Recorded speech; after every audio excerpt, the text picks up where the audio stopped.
Hola a todos, aquí estamos una vez más para pasar un tiempo de entrenamiento en las verdades bíblicas.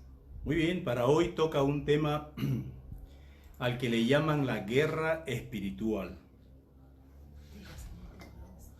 Bien, vamos a poner el tema.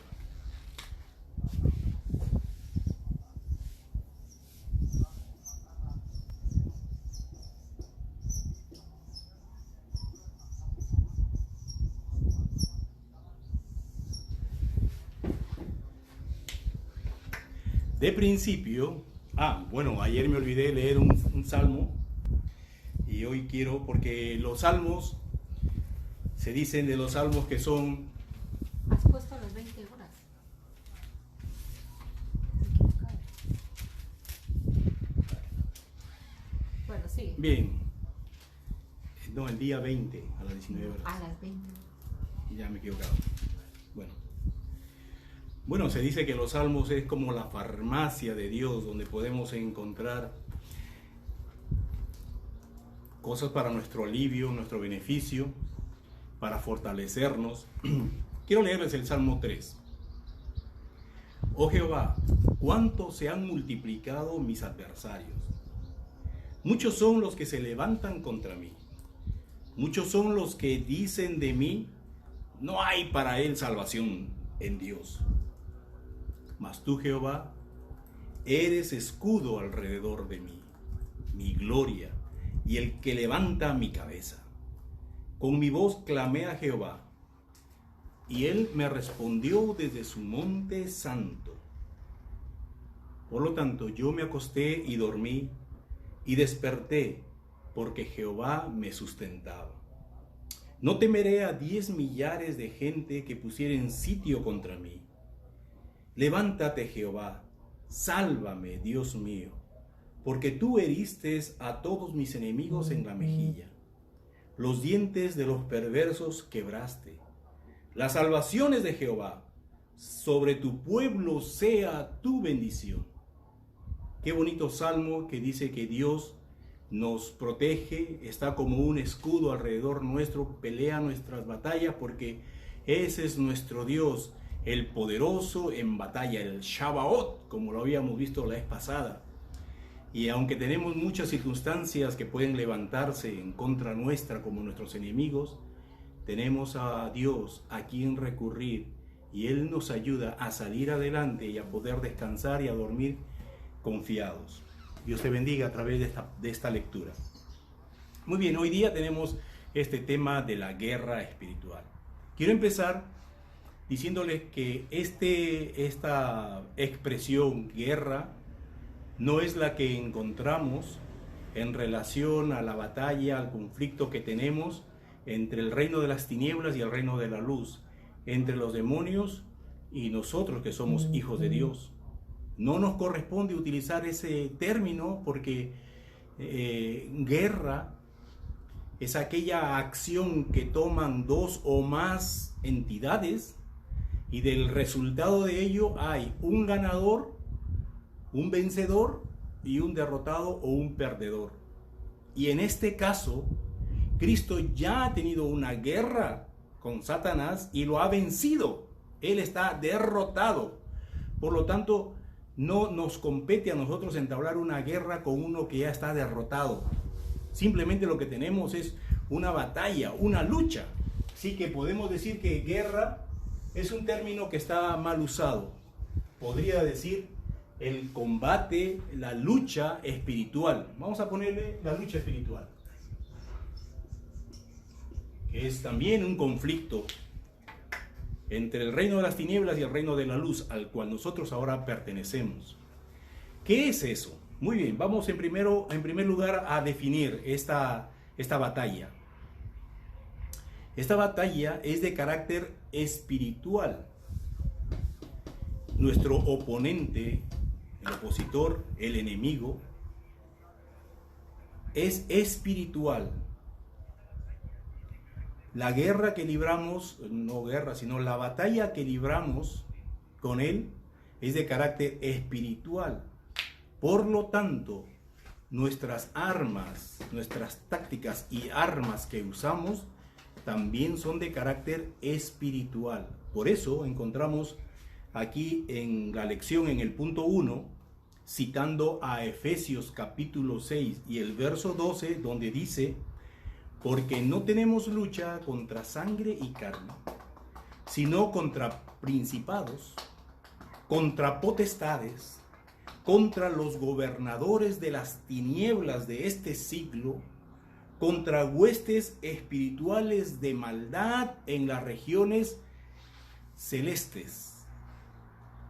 Nos describe de grupos aquí a los cuales denomina principados, potestades, gobernadores de las tinieblas, huestes espirituales de maldad en las regiones celestes. Un conjunto de seres espirituales con los cuales tenemos esta batalla. Entonces, en primer lugar, el punto número 1 es: nuestra lucha no es contra sangre y carne, es decir, con cosas materiales o con personas. Nuestra lucha no es con persona a persona. Nuestra lucha es de carácter espiritual con estos principados, potestades, gobernadores de las regiones oscuras, de las regiones de maldad. ¿Quiénes son ellos? El punto número 2. ¿Quiénes son esas autoridades que gobiernan en las tinieblas? Nos referimos a Satanás y a los demonios que él controla. A todo ese grupo de ángeles que en una oportunidad se rebelaron contra Dios. Dios los expulsó de allí, de donde él está, de ese lugar celestial, los expulsó hacia la tierra. Entonces ellos están aquí renegados, le han declarado una guerra a Dios, una enemistad a Dios, una guerra no porque nunca le van a poder ganar, pero le han declarado pues esa enemistad a Dios. Y su corazón está pervertido de tal modo que no hay en ellos arrepentimiento. Y esa sublevación que quiso realizar Satanás es la que todavía está en su corazón y es la que está metiendo en todas las personas que se rebelen contra Dios, que le den la espalda, que le hagan la guerra a Dios. Eso es lo que mete Satanás en la vida de muchas personas.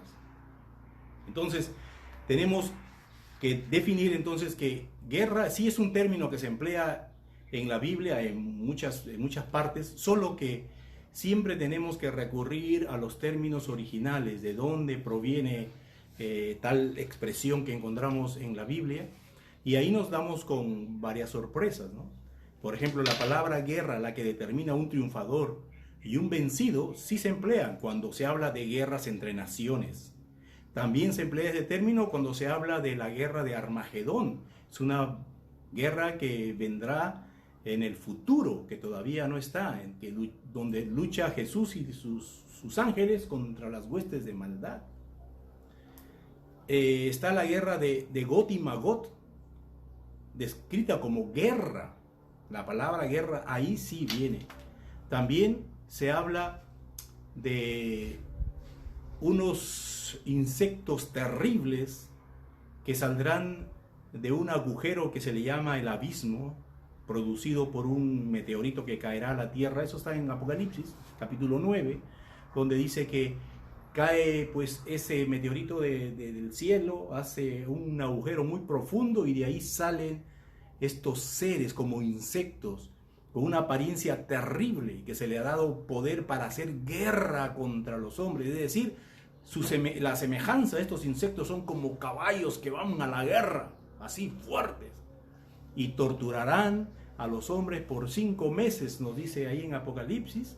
Los hombres pedirán la muerte y la muerte no vendrá, los atormentará por 5 meses. Ese habla también de esa expresión guerra, lo que estos insectos hacen con los hombres. Y también se describe en capítulo 12 de una bestia con forma como de dragón, que pues hay una figura ahí de una mujer, que el dragón va contra ella, pero al final de cuentas la mujer es salvada y el dragón va en guerra contra los descendientes de esa mujer. Ahí está muy bien aplicado la palabra guerra. Pero para el conflicto que tenemos nosotros, los creyentes, los que estamos en el reino de la luz, contra el reino de las tinieblas, no hay guerra. Ahí hay batalla, hay lucha, conflicto. Muy bien. Satanás pues es presentado por la Biblia, punto número 3, como un león rugiente que está alrededor de los creyentes buscando a quién devorar. ¿Cuándo nos descuidamos? ¿En qué área estamos flaqueando? Eso lo aprovecha el enemigo y hace esa obra destructiva de devorar, es decir, de tratar de vencernos. ¿Tiene esa capacidad? Lo tiene cuando el creyente se lo permite. Cuando el creyente no está andando conforme a los principios de Dios, conforme a las exigencias de Dios, a los mandatos de Dios, entonces uno le abre puertas para que el enemigo haga su obra destructiva en el creyente. Bien. Entonces, Satanás no es un ser como lo suelen pintar de color rojo, con cuernos, una cola, con un tridente, con una barbita afilada. Tal vez esa figura la ha inspirado el mismo diablo, como para que no se den cuenta de quién es él. Que él es un ángel muy poderoso, siniestro y malvado. La palabra de Dios nos dice que él es un mentiroso, y ahí hablamos de las tácticas de este enemigo. En Deuteronomio, capítulo 18, vemos una de las tácticas que el enemigo utiliza de una forma sutil para atraer a la gente hacia él y tenerlo atrapado, tenerlo bajo sus garras, su dominio. Y esto es justamente lo que hace con gente que se dedican a las cosas oscuras. Escuchemos lo que dice Deuteronomio 18, del 10 al 12. Dice: no sea hallado en ti, le habla Dios a su pueblo que había sacado de Egipto, le dice: no sea hallado entre vosotros quien haga pasar a su hijo o a su hija por el fuego, porque otras naciones tenían la costumbre de sacrificar a sus hijos, a sus dioses, para tener el beneplácito de ellos, el favor de ellos, la bendición de ellos. Y habían llegado a ese pensamiento que tengo que ofrecer lo que más quiero para tener el favor de esos dioses. Y la gente sacrificaba a sus hijos a esos ídolos. Y Dios se enoja y le dice muy claro: cuidadito que entre ustedes vayan a hacer eso. También le dice que no sea hallado entre ustedes quien practique la adivinación, ni tampoco ningún agorero, ni sortílego, ni hechicero, ni encantador, ni adivino, ni mago, ni quien consulte a los muertos, porque todo eso es abominación delante de mí, dice Dios. ¿Qué es abominación? Es algo que produce náuseas, vómito. Si tú haces eso, es como le provocaras náuseas a Dios. Dios prohíbe eso, pero el enemigo lo utiliza esas herramientas para seducir a la gente, para decir, con su falso poder, porque poder tiene el enemigo, para decir: yo te traigo solución a tus problemas. Ven a mí, aquí por medio del mago, del brujo, yo te voy a sanar. Y tiene poder para hacerlo, y ha sanado a tanta gente. Pero no sabe esa gente que ha ido a los brujos el precio que tiene que pagar después. Porque quien se beneficia de este poder engañoso del diablo, ya queda como esclavo del diablo. Y tarde o temprano, el diablo te pasa factura y te hace pagar por lo que ahora te da. Muy bien. Entonces aquí en el siguiente punto, el punto 4, dice que Dios prohíbe que no sea hallado entre ellos ninguno que practique estas cosas que ya hemos mencionado, porque es abominación a Dios. Dice segunda de Tesalonicenses 2:9 que en un futuro va a venir el inicuo, hablando de este personaje siniestro llamado el anticristo, un inicuo, lo presenta aquí, cuya venida es por por obra de Satanás. Y él se presentará al mundo con grandes señales, con gran poder, con grandes prodigios, todos ellos mentirosos. Porque el diablo le da al anticristo un poder especial y toda la gente va a quedar asombrada por lo poderoso que es. Pero todo es bajo el poder del diablo. Entonces, ojo a lo que viene, porque eso está por venir. Entonces, dice aquí en 2 de Tesalonicenses que los siervos de Satanás actúan con gran poder y señales mentirosos. Satanás usa sus poderes especiales para manipular a las personas, para intimidarlas y para engañarlas, haciéndoles creer que Él es poderoso, que Él es invencible, que Él te puede conceder favores. Y hay mucha gente que es arrastrada, aunque no se llamen brujos, adivinadores, encantadores, pero se disfraza ahora, por ejemplo, con lo de la nueva era, haciéndote que tú te conectes con un yo superior, con fuerzas extraordinarias, mágicas, misteriosas. Y esta nueva era está tomando ahora un gran auge y mucha gente está metido en eso, en las yogas, en la meditación trascendental, en el zen y tantas cosas. Eso es malo, porque al final de cuentas, disimuladamente te están arrastrando hacia fuerzas misteriosas y le estás quitando la gloria a Dios. Es como el diablo está operando en la actualidad. Muy bien. Juan, el Evangelio de Juan, capítulo 8, el verso 44, nos habla que el diablo es un mentiroso, es padre de mentira. Es mentiroso y es padre de mentira.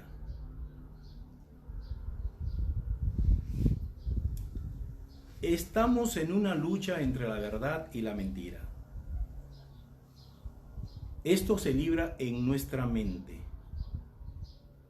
Por eso Jesús nos dice que conoceremos la verdad y la verdad nos hará libre. ¿Y dónde estará esa verdad? Pues esa verdad está en la palabra de Dios. Por eso tenemos que conocer la palabra de Dios, sus principios. ¿Quién es Dios? ¿Qué es lo que exige? ¿Qué es lo que da? ¿Qué es lo que ofrece? ¿Cuál es la verdad que hay detrás de todas las cosas descritas por la Biblia? Creerlas y seguirlas. Solo conociendo la verdad vamos a poder descubrir las mentiras del diablo. Su batalla del diablo es muy poderosa porque es una batalla que se da en la mente. Él nos induce, nos mete pensamientos, nos va soplando cosas para hacer que son malas. Y pues caemos muchas veces en la trampa porque no sabemos qué cosas están prohibidas por Dios, qué cosas es lo que Dios no quiere hacer y nosotros pues las hacemos por ignorancia, pero igual está mal lo que hacemos. La Biblia también describe a Satanás como un ángel de luz. Dice así: Satanás, dice, que no sea maravilla, dice, no te maravilles por esto, porque el mismo Satanás se disfraza como ángel de luz. Sí, él fue un ángel muy reconocido en el cielo, pero cuando fracasó, Dios lo arrojó de ahí, pero él se sigue vistiendo como ángel de luz. Sigue mostrándose al mundo como algo maravilloso, pero está ocultando sus verdaderas intenciones. Entonces, él se disfraza como ángel de luz. Y sus ministros, dice, así que no es extraño también que sus ministros se disfracen como ministros de justicia, cuyo fin será de acuerdo a sus obras. Entonces el diablo miente. Las cosas que te ofrece es mentira, es ilusión. Muy bien.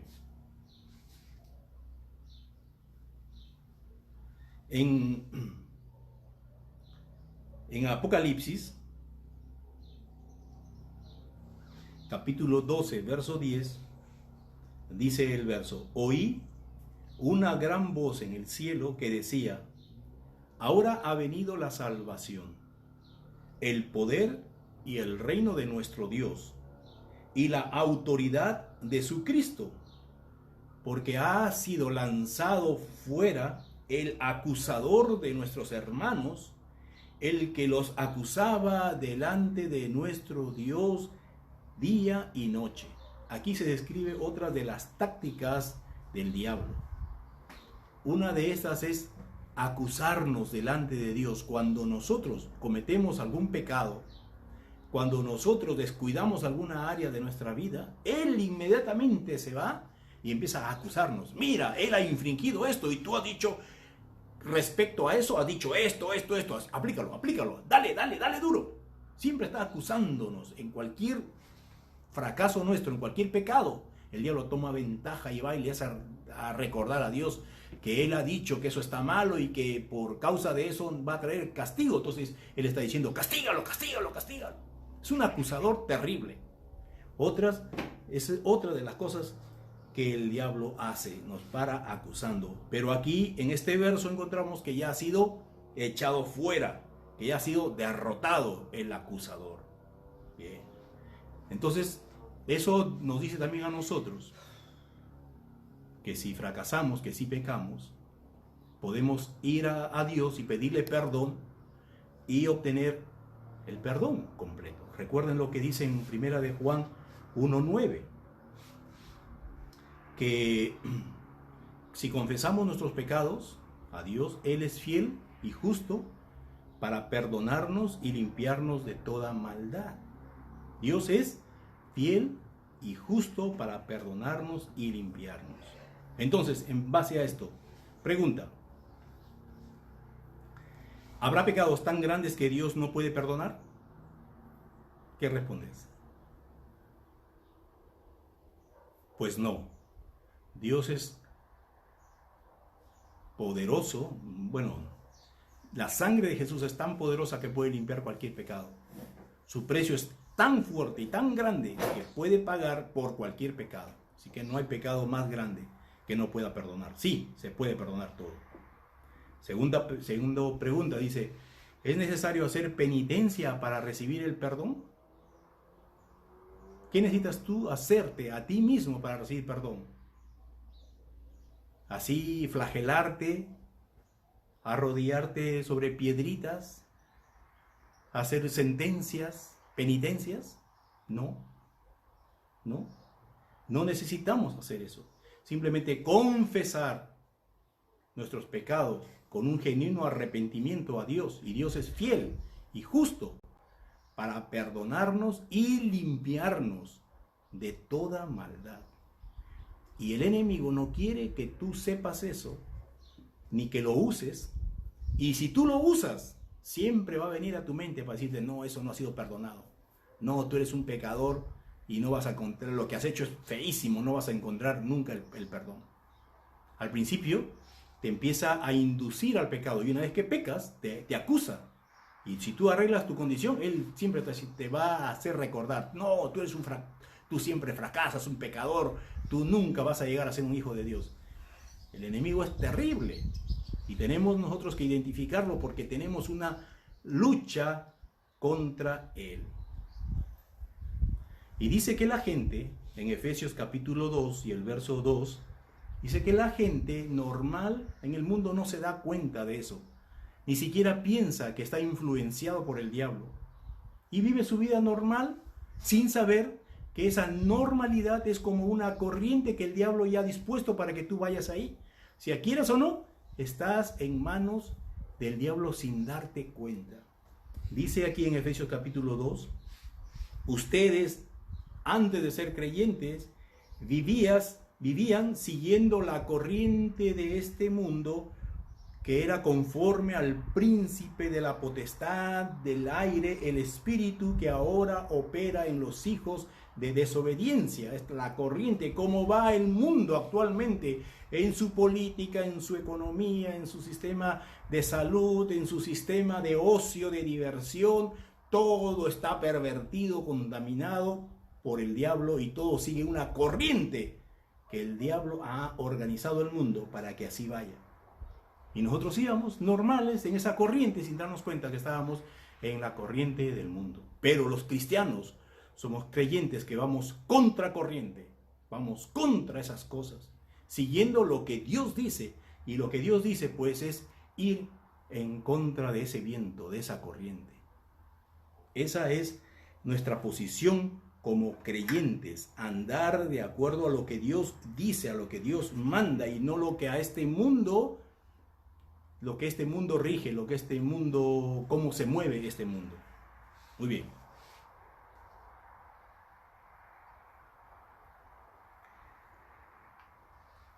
Ahora, ¿cuál debe ser la respuesta de un creyente frente a todo este mover satánico que no se ve, pero que ahí está? ¿Cómo enfrentamos nosotros? Lamentablemente, en este enfrentamiento hay muchísima distorsión. Y antes de entrar a ver esas distorsiones, vamos a contestar las preguntas del principio de la hoja, que no lo hemos tocado. ¿Verdadero o falso? A ver, ¿qué dicen ustedes? Primera sentencia. El diablo ataca al cristiano recriminándole por sus pecados. El diablo ataca a los cristianos recriminándole por sus pecados. ¿Verdadero o falso? ¿Qué contestan? Pues sí, verdadera. Esa es la labor que hace el diablo. Siempre acusando, aunque no tenga la razón, pero siempre anda ahí acusando para hacernos sentir que estamos siempre derrotados. Su misión es esa. Satanás, segunda sentencia, Satanás usa la mentira para manipularnos e intimidarnos. ¿Qué opinas? ¿Así es? ¿Satanás usa la mentira para manipularnos e intimidarnos? Pues sí, porque ya hemos visto que dice la palabra que Satanás es mentiroso y padre de mentira, de toda mentira. Entonces, él usa la mentira para manipularnos y para intimidarnos. Tercero, todo cristiano es automáticamente protegido por Dios de la obra del diablo. ¿Verdadero o falso? ¿Tú crees que automáticamente todo creyente está protegido por Dios? No, no está protegido por Dios. Automáticamente no. Cada uno debe ejercer la autoridad de Dios y su posición en Cristo para hacer frente al diablo. Y para eso tú tienes que conocer las verdades bíblicas para que puedas no caer en las trampas y que puedas también refutarle al diablo. Y eso es lo que vamos a ver ahora en cuanto a las respuestas que dan los creyentes en esta batalla contra el diablo. Lamentablemente hay mucha distorsión al respecto. Una vez conocí a un hermano de otra iglesia y en las conversaciones nos veíamos con frecuencia y él me decía: nosotros en nuestra iglesia nos íbamos a las 7 de la mañana allí a hacer guerra espiritual. ¿Y cómo es eso? ¿Cómo no vas a saber, hermano? Nosotros nos íbamos ahí a orar, y a reprender y a echar fuera a los demonios de todo este barrio, de todo el barrio donde estaba la iglesia, a echar fuera al demonio de la mentira, al demonio de la prostitución, al demonio del robo, al demonio de la drogadicción, etc.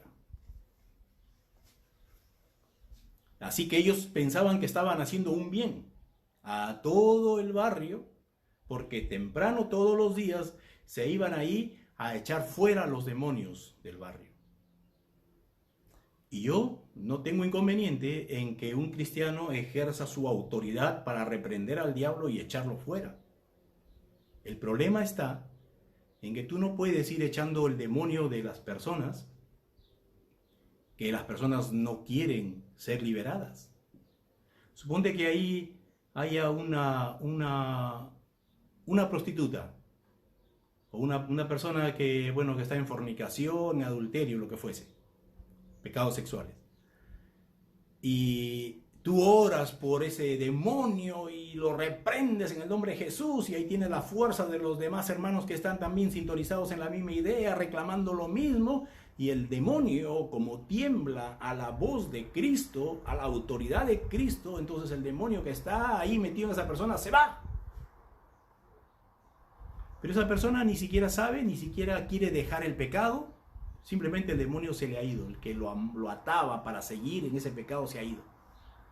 Y dice la palabra de Dios, Jesús nos enseñó esto, que ese demonio va y busca a 7 más fuertes, más peores que él, y viene y se meten otra vez en ese cuerpo del cual ha sido expulsado, se vuelven a meter y el estado de esa persona es peor de lo que fue al principio. Entonces, ¿qué le hicimos a una persona? ¿Le hicimos bien o le hicimos un mal? Pues claro, le hicimos un mal. Que primero hay que tratar con una persona, y si la persona quiere ser liberada y nos pide ayuda, recién tenemos que actuar. Esta batalla que tenemos contra el demonio no es una batalla de estar todos los días peleándonos con el demonio. Solamente tenemos la autoridad si es que el demonio viene contra nosotros, o si alguna persona viene pidiéndonos ayuda para ser liberado de una opresión o de una acechanza del diablo contra ella. Ahí nosotros tomamos autoridad y en el nombre de Jesús lo podemos reprender, porque esa persona quiere ser liberada o porque el enemigo nos está atacando y nosotros lo podemos echar fuera. De otra manera no te metas a reprender al demonio por las puras, te va a ir mal o vas a hacer cosas malas con esto. Muy bien.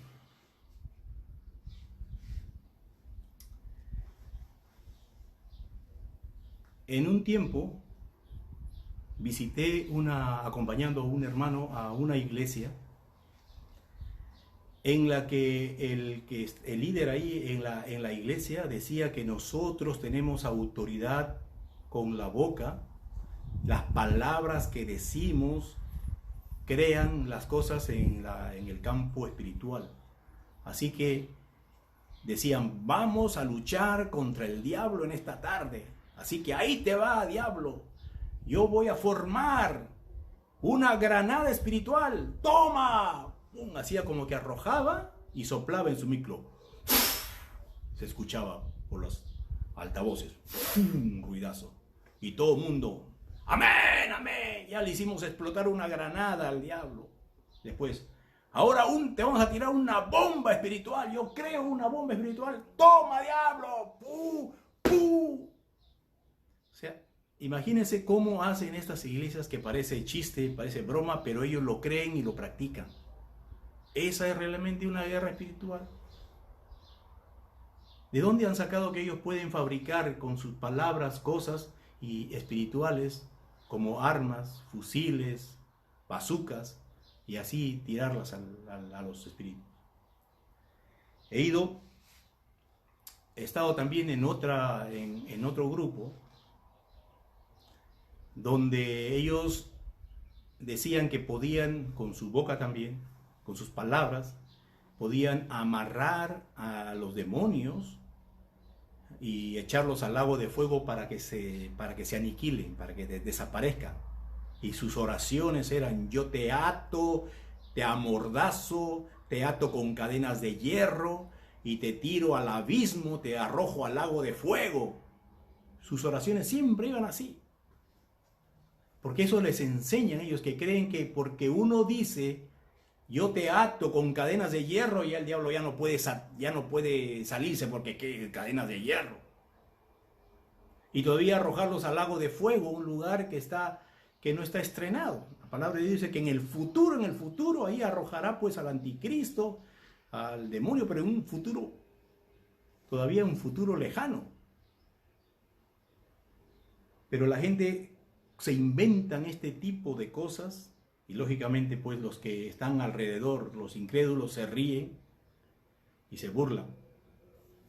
Había un amigo en secundaria que me llamaba a mí Matadiablos, por ser creyente, me había puesto ese mote, el Matadiablos, porque claro, había oído de otras congregaciones que andaban así matando diablos. Vale. pues no cuenta las palabras que nosotros decimos muchas veces, sino la actitud. Me contó esto un hermano, iba de camino de una ciudad a otra ciudad lejana y de camino pues se quedó en una ciudad intermedia y fue a la iglesia de su amigo y habló con él y le dijo que por favor si se pudiera quedar esa noche allí en su casa. Y él dijo, sí, hermano, quédate aquí. Muy bien. Entonces le dio una habitación y ahí estaba. Entonces este hermano pues puso ahí con su móvil, con su celular, se puso a buscar unas canciones. De estas canciones vamos a llamarle del avivamiento actual, moderno. Estas canciones y se puso a escuchar ahí. Cuando al ratito lo escucha el pastor y le toca la puerta. Dice, sí. ¿Cómo estás escuchando esa música? Tú no sabes que esa música es mala, que por aquí, por allá, que tiene que cantar sus himnos, que esa música está mala, que le dio una reprensión terrible. Entonces este hermano, que estaba como huésped, perdón, le dijo, hermano, ya pagó ahí, pues se quedó, ¿no? Se quedó pues ahí solo. Y él estaba ahí tratando ya de dormir así en la noche, cuando escuchaba como unas carcajadas medias apagadas, como así unos ruidos raros. Entonces dice, ¿qué será eso? Le llamó la atención y abrió su puerta y se fue despacito para mirar de dónde venían esas cosas y le encuentra al pastor ahí mirando esos programas cómicos de la televisión donde hay mujeres desnudas y unos chistes fuera de ella, ahí mirándolo calladito y riéndose solito, sus risas y salsas. A ver, pues, sí, lo que nosotros decimos tenemos que vivirlo. Si buscamos santidad, tenemos que buscar santidad y que nuestra vida sea una vida probada de santidad. Solo así podemos hacer frente a las huestes de maldad. La batalla no se gana con armas, cuchillos, pistolas, espadas, arcos, flechas. Se gana con nuestra actitud. ¿Quiénes somos en Cristo? Encontramos en la palabra de Dios algunas actitudes que se hicieron contra estos demonios. Por ejemplo, se dice que se echaron fuera a los demonios. Es una de las acciones que se puede hacer, echarlos fuera. Tú tienes la autoridad en el nombre de Jesús para expulsar, para echar fuera a los demonios. También dice Jesús, no los dejó hablar a los demonios. Les prohibió, o sea, la autoridad, ¡cállate! Y no los dejó hablar. Una acción que se puede hacer en contra de estos agentes de maldad. También Jesús utilizó la palabra de Dios para hacerles frente. Dijo Jesús, escrito está. Por ejemplo, en la primera tentación, no solo de pan vivirá el hombre, sino de todo rema, de toda palabra que sale de la boca de Dios. La palabra que utiliza ahí, la traducción, es decir, el vocablo que se emplea, que se ha traducido palabra, es rema. Rema ya hemos visto en clases anteriores, que es lo que el Espíritu Santo te pone en una circunstancia especial para afrontar, para salir victorioso, de dónde agarrarte para vencer la circunstancia mala que estás atravesando. Así que no solamente de pan vivimos, sino de toda palabra, de todo rema que viene de Dios para hacer frente a una circunstancia. También dice que la palabra que Jesús reprendía al demonio. Reprenderles es una de las cosas que nosotros también podemos hacer. Reprender al enemigo o reprender las obras malas que están haciendo. ¿Qué encontramos también? Dice que Jesús en una oportunidad lo conminó y le dijo, dime tu nombre, ¿cómo te llamas? Le preguntó ese nombre. Nosotros podemos también preguntar y tienen que respondernos. una de las actitudes que es contra estas fuerzas de maldad. También nos dice la palabra que tenemos poder y autoridad contra ellos. Un poder delegado, no es el poder humano. Nosotros no tenemos la capacidad ni la fuerza para enfrentarnos a un demonio porque es superior a nosotros, pero en el nombre de Jesús tenemos su autoridad, su fuerza y su poder para hacerle frente, y el enemigo tiene que ceder. Estamos yendo en el nombre de Jesús. Dice también que estos demonios se sujetan al nombre de Jesús. Temen, obedecen, respetan, saben quién es Jesús. Así que nosotros tenemos que actuar en el nombre de Jesús. Jesús vino también para sanar a los oprimidos por el diablo. Una de las labores que nos ha encomendado el Señor es en ir y hacer discípulos, seguidores, guardando todo lo que Jesús nos ha enseñado. Y también es el de que nosotros tenemos que sanar a esos que están oprimidos por el diablo. Tenemos esa autoridad delegada por Jesús mismo, que Él, toda su autoridad se lo ha dado a la iglesia, que es su cuerpo. Él es la cabeza, su cuerpo tiene su autoridad para en su nombre hacer la labor de la expansión del reino de los cielos en esta tierra y de hacer acciones que se crean justas y necesarias hacer. Así que sanando a los oprimidos por el diablo. También dice que nosotros tenemos que estar firmes contra las acechanzas del diablo. Estar firmes. No nos puede vencer. Nosotros estamos firmes en la palabra de Dios, en la posición de autoridad, en las verdades, en las bendiciones y en las promesas de Dios. El enemigo no puede ir contra eso si tú estás firme en quién eres. Mañana creo que toca la armadura de Dios, y una de las cosas es tu cabeza protegida con ese yelmo de la salvación. ¿Quién eres tú en Cristo? Y pararte en eso, como hemos visto ayer. ¿Quién eres tú en Cristo? Muy bien. Dice que los demonios tiemblan y creen a la autoridad. Por lo pronto, sí que tú tienes la autoridad de la palabra de Dios y tienes que hacer frente, y ellos tienen que hacer lo que hacen frente a la palabra, temblar. También nos manda la palabra a resistirles a ellos. No tenemos que correr, a ellos tenemos que enfrentarlos y resistirles en el nombre de Jesús, y ellos tienen que salir huyendo. Esa es la posición que nos ha dado el Señor. Podemos deshacer las obras del diablo. Toda trama, todo plan, toda obra que ha puesto en marcha, en funcionamiento, nosotros la podemos destruir. Tenemos pues que nosotros utilizar todas estas posiciones que nos ha dado nuestro Señor para vivir esta vida cristiana como guerreros enfrentando a las huestes de maldad. Muy bien, seguimos aquí con nuestro curso.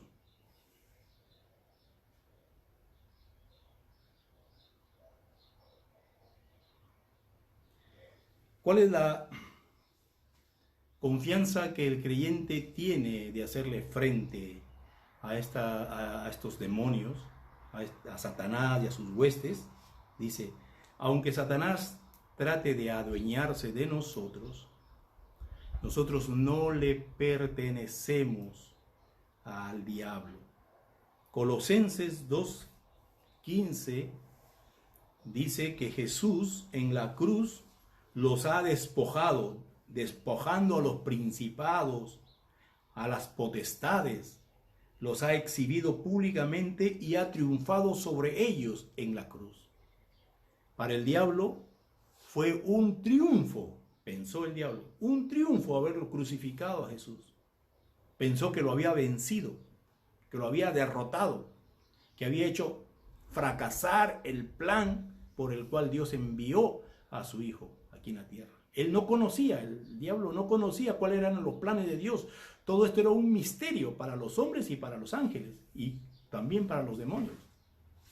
Así que cuando el diablo lo crucificó, a través de operar en esa gente para que pidieran su crucifixión y se ensañaran con él, Cuando lo vio crucificado, pensó que había triunfado. Pero cuando Jesús fue enterrado y resucitó al tercer día, fue una victoria tan tremenda, tan grandiosa, que el enemigo recién descubrió que había sido derrotado. Se dio cuenta que había sido derrotado completamente. Ya no tiene control sobre la gente, ya no tiene las llaves de la muerte, todo eso le fue arrebatado. Cosas que ya podríamos conversar en el futuro. Entonces, el enemigo pues se llevó un chasco terrible, y eso es lo que dice aquí en Colosenses 2:15, lo despojó a estos principados, a estas potestades, triunfó sobre ellos en esa cruz que aparentemente fue de derrota, se convirtió en la cruz de triunfo por su resurrección. En Juan, primera de Juan 4:4, dice: hijitos, Juan trata así a los creyentes como nosotros, como hijitos. Una persona que es mayor, que se siente padre, pues, de los creyentes, o bueno, en actitud de padre. Dice: hijitos, vosotros sois de Dios y habéis vencido al maligno, porque mayor es el que está en vosotros que el que está en el mundo. Mayor es Dios que el que está en el mundo. Mayor es Dios que Satanás. Y nosotros lo hemos vencido porque tenemos a Dios y su poder. Por eso hemos vencido, porque mayor es el que está dentro de nosotros, Espíritu Santo, Dios mismo aquí. Mayor que el que está en el mundo, que es Satanás.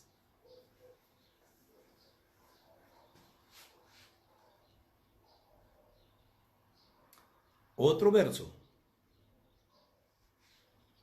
Dice Santiago en el capítulo 4 y el verso 7: someteos pues a Dios, resistid al diablo y huirá de vosotros.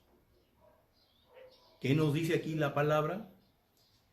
Claro, podemos resistir al diablo y huirá de nosotros, pero hay una condición previa. Esa es someternos a Dios. Eso significa que para que tú tengas fuerza y el poder para ir en contra de las huestes de maldad del diablo y sus demonios, tú tienes que vivir una vida proba, una vida entregada a Dios, una vida donde tú le crees a Dios, crees sus promesas, crees quién eres en Cristo, como estábamos viendo ayer, esa posición de la cual tú no tienes que moverte. Y con esa seguridad que tú tienes puedes enfrentar al diablo, utilizando la fe. Puedes entonces resistir al diablo y él va a huir de ti cuando tú estás sometido a Dios. Tienes que someterte a él.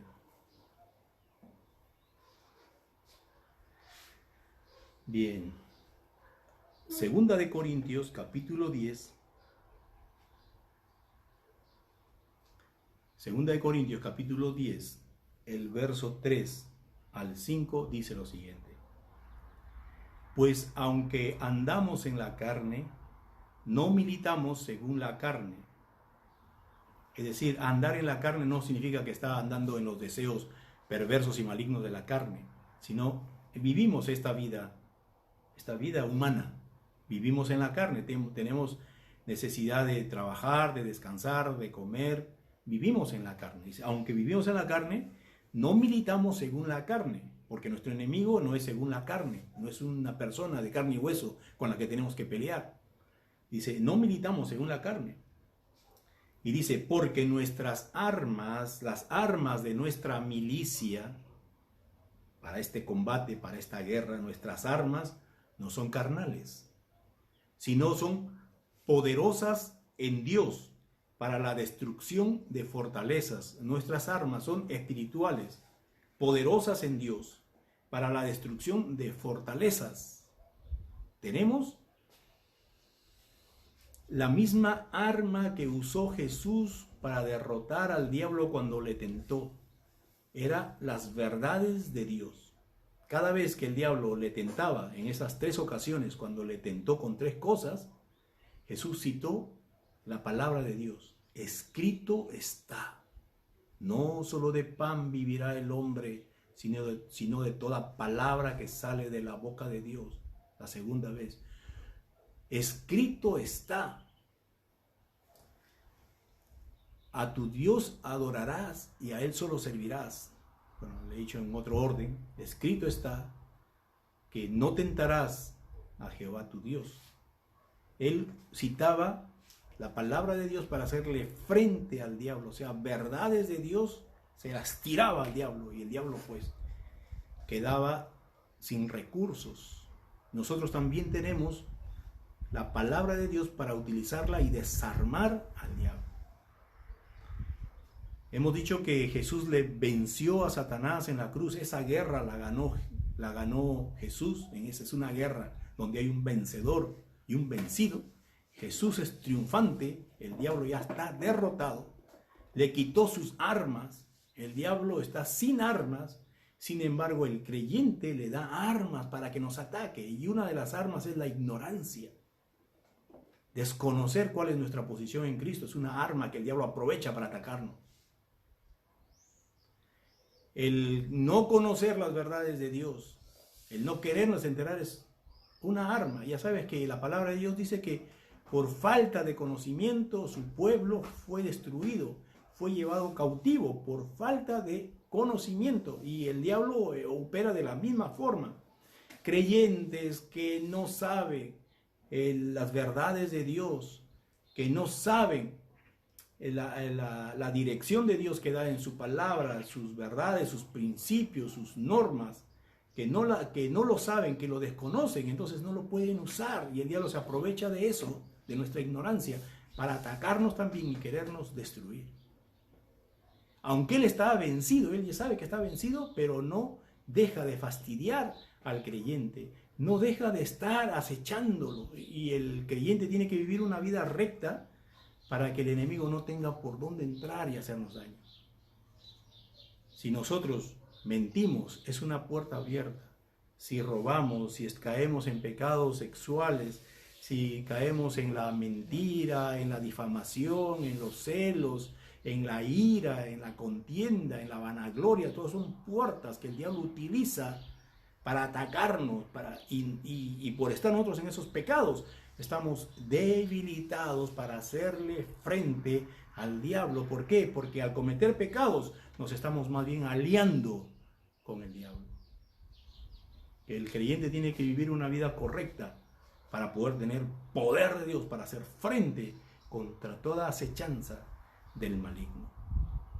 Y dice aquí este verso que nuestras armas poderosas en Dios nos ayudan a derribar todo argumento y toda altivez que se levanta en contra del conocimiento de Dios, para que podamos llevar cautivo todo pensamiento a la obediencia a Cristo. Y esa es una de las cosas que tenemos también como objetivo. Hablarles a las personas acerca de Cristo para llevar sus pensamientos hacia Cristo. Hablarles, convencerles con la ayuda de Dios, para que al final de cuentas esas personas puedan mirar a Dios con otros ojos, puedan venir y reconciliarse con Dios, puedan conocer la verdad y que puedan apropiarse de la salvación que Dios les está ofreciendo. Así estamos llevando cautivo todo pensamiento a la obediencia a Cristo. Así que esta es la lucha que tenemos día a día con Satanás. Él se ha levantado como nuestro opositor, como nuestro enemigo, y la labor de un enemigo es siempre estar atacando. Así que esa batalla, esa lucha la vamos a tener constantemente. Por eso tienes que ser un cristiano correcto, tratar en lo más que puedas de vestirte de las armas de la luz, de vestirte de las vestimentas del nuevo hombre, desarrollando el fruto del Espíritu Santo en tu vida, cultivando el amor en todas sus expresiones, que es sufrido, que es benigno, que no es jactancioso, que no se irrita, que no se envanece. Todas esas características que se describen ahí en 1 Corintios 13 es un fruto maduro del amor. Y así, amor, gozo, tiene sus propias cosas, el gozo, paz, paciencia, bondad, benignidad, fe, mansedumbre, templanza, todo esas expresiones del fruto del Espíritu Santo es lo que te da a ti fuerza para hacer su obra. Dios habla a nuestras mentes cuando estamos en situaciones dificultosas y pone versículos de la palabra de Dios de donde agarrarnos para hacer frente a las circunstancias. En una oportunidad, para terminar, fui a visitar a un amigo que tenía tuberculosis y estaba en un grado muy avanzado con una cepa muy difícil y que no lo podían curar. Lo habían tratado muchas veces, pero se repetía y el hombre estaba allí aislado en esa casa y Dios puso en mi corazón ir a verlo. Y yo me fui a verlo y él se alegró y me dijo: hermano, yo he soñado contigo que ibas a venir hoy día. Anoche he soñado contigo, gloria a Dios, y que tú ibas a orar por mí para que me vaya bien. Entonces yo estuve ahí, vi un propósito, por qué Dios me había enviado. Yo sentí dentro de mí: anda a ver al hermano, anda a verlo. Y yo decía: sí, pero anda a verlo, y me fui a verlo.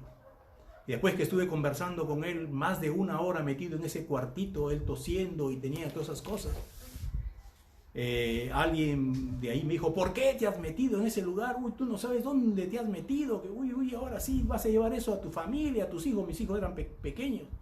Y de verdad que cuando él me dijo esas cosas me entró un poquito de temor.